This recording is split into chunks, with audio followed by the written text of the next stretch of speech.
नमस्कार, राधे राधे।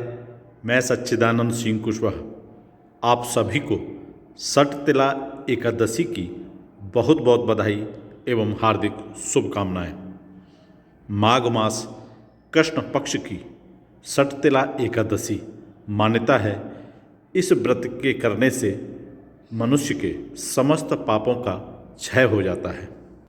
सट तिला एकादशी का व्रत जिसमें हम भगवान श्री हरि विष्णु की विधि विधान से पूजा करते हैं। सट तिला एकादशी के दिन भक्त 6 प्रकार से तिल का उपयोग करते हैं। तिल से स्नान, तिल से तर्पण, तिल का दान, तिल युक्त भोजन, तिल से हवन और तिल मिश्रित जल का सेवन किया जाता है।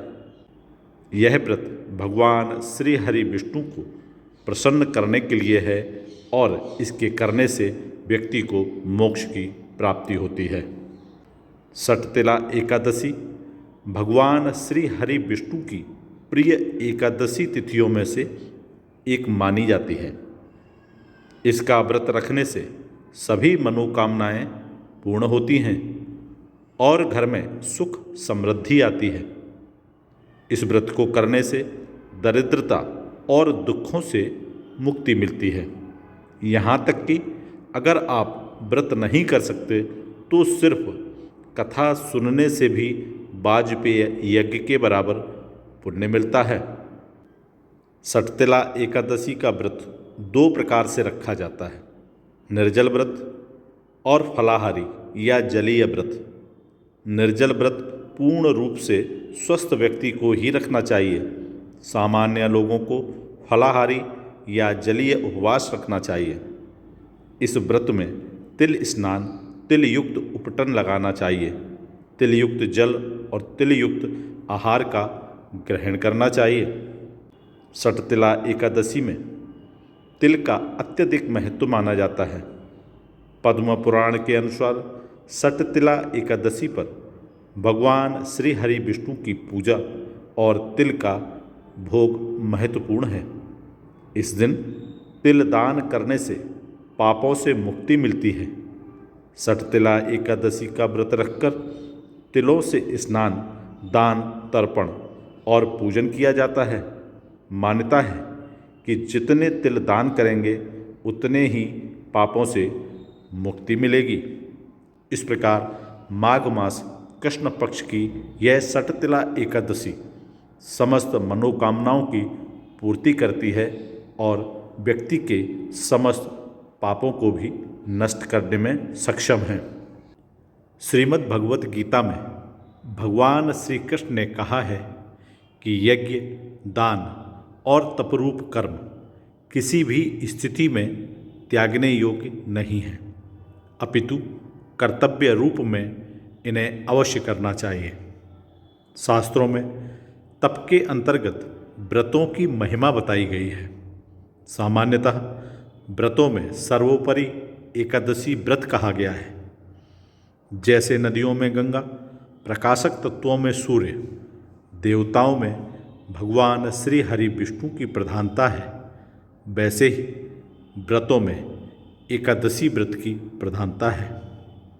कहा जाता है कि एकादशी व्रत के करने से सभी रोग दोष शांत होकर लंबी आयु, सुख, शांति और समृद्धि की प्राप्ति तो होती ही है, साथ ही मनुष्य जीवन का मुख्य उद्देश्य भगवत प्राप्ति भी होती है।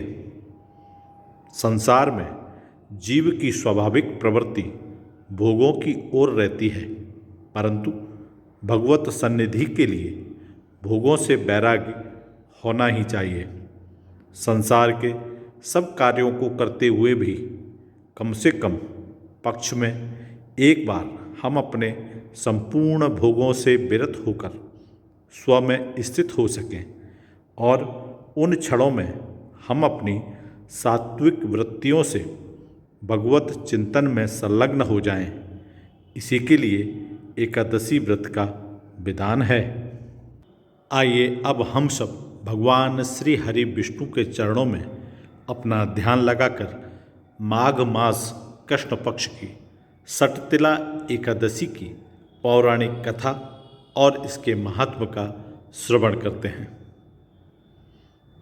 युधिष्ठिर ने पूछा, जगन्नाथ, श्री कृष्ण, आदिदेव, जगतपते, माघ मास के कृष्ण पक्ष में कौन सी एकादशी होती है? उसके लिए कैसी विधि है तथा उसका फल क्या है? महाप्राज्ञ, कृपा करके ये सब बातें बताइए। श्री भगवान बोले, नृपश्रेष्ठ, सुनो। माघ मास के कृष्ण पक्ष की जो एकादशी है वह सटतिला के नाम से विख्यात है, जो सब पापों का नाश करने वाली है। अब तुम सटतिला की पापहारिणी कथा सुनो, जिसे मुनि श्रेष्ठ पुलस्त ने दालभ्य से कहा था। दालभ्य ने पूछा, ब्राह्मण, मृत्यु लोक में आए हुए प्राणी प्रायः पाप कर्म करते हैं, उन्हें नरक में न जाना पड़े, इसके लिए कौन सा उपाय है, बताने की कृपा करें। पुलस्त जी बोले, महाभाग, तुमने बहुत अच्छी बात पूछी है, बतलाता हूँ, सुनो। माघ मास आने पर मनुष्य को चाहिए कि वह नहा धोकर पवित्र हो, इंद्रियों को संयम में रखते हुए काम, क्रोध, अहंकार, लोभ और चुगली आदि बुराइयों को त्याग दे। देवाधिदेव भगवान का स्मरण करके जल से पैर धोकर भूमि पर पड़े हुए गोबर का संग्रह करे, उसमें तिल और कपास छोड़कर 108 पिंडिकाएँ बनाए। फिर माघ में जब आद्रा या मूल नक्षत्र आए तब कृष्ण पक्ष की एकादशी करने के लिए नियम ग्रहण करे। भली भांति स्नान करके पवित्र हो शुद्ध भाव से देवादिदेव श्री हरि विष्णु की पूजा करे। कोई भूल हो जाने पर श्री कृष्ण का नामोच्चारण करे। रात को जागरण और होम करे। चंदन, अर्गजा, कपूर, नैवेद्य आदि सामग्री से शंख, चक्र और गदा धारण करने वाले देव देवेश्वर श्री हरि की पूजा करे। तत्पश्चात भगवान का स्मरण करके बारंबार श्री कृष्ण नाम का उच्चारण करते हुए कुमड़े, नारियल अथवा बिजौरे के फल से भगवान को विधि पूर्वक पूजकर अर्घ्य दे। अन्य सब सामग्रियों के अभाव में 100 सुपारियों के द्वारा भी पूजन और अर्घ्यदान किए जा सकते हैं। अर्घ्य देते समय भगवान से प्रार्थना करें, सच्चिदानंद स्वरूप श्री कृष्ण, आप बड़े दयालु हैं। हम आश्रयहीन जीवों के आप आश्रयदाता होइए।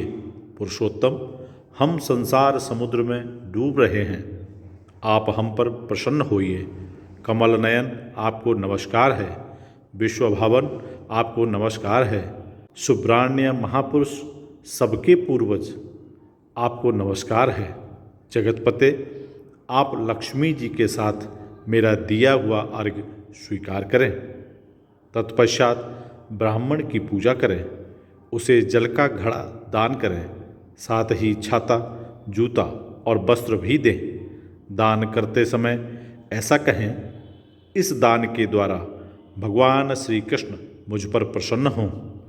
अपनी शक्ति के अनुसार श्रेष्ठ ब्राह्मण को काली गौ दान करें। द्विजश्रेष्ठ विद्वान पुरुष को चाहिए कि वह तिल से भरा हुआ पात्र भी दान करे। उन तिलों के बोने पर उनसे जितनी शाखाएं पैदा हो सकती हैं, उतने 1000 वर्षों तक वह स्वर्गलोक में प्रतिष्ठित होता है। तिल से स्नान करें, तिल का उबटन लगाएं, तिल से होम करें, तिल मिलाया हुआ जल पिएं, तिल का दान करें और तिल को भोजन के काम में लें। इस प्रकार 6 कामों में तिल का उपयोग करने से यह एकादशी सटतिला कहलाती है, जो सब पापों का नाश करने वाली है। इस प्रकार भगवान श्री कृष्ण द्वारा महाराज युधिष्ठिर को सटतिला एकादशी की पौराणिक कथा और उसके महात्म का श्रवण कराया गया, जो हम सब ने भी सुना। आप सभी को एक बार पुनः माघ मास कृष्ण पक्ष की सटतिला एकादशी की सपरिवार बहुत बहुत बधाई एवं हार्दिक शुभकामनाएं। यदि आप चैनल पर नए हैं तो चैनल को सब्सक्राइब ज़रूर कर लीजिए, ताकि आप तक ऐसे आध्यात्मिक और सकारात्मक वीडियोस पहुंच सकें। वीडियो पसंद आया हो तो लाइक, कमेंट्स और शेयर अवश्य करें। कमेंट्स में जय श्री राधे कृष्ण अवश्य लिखें। हम सब पर परमात्मा की कृपा हमेशा बनी रहे। हम सबके घरों में सुख, समृद्धि, सफलता, संपन्नता और प्रसन्नता का हमेशा वास रहे। इन्हीं शुभकामनाओं के साथ फिर मिलूँगा एक नए वीडियो में। तब तक आप सभी स्वस्थ रहें, हंसते रहें, मुस्कुराते रहें। जय श्री राधे कृष्ण। ओम नमो भगवते वासुदेवाय।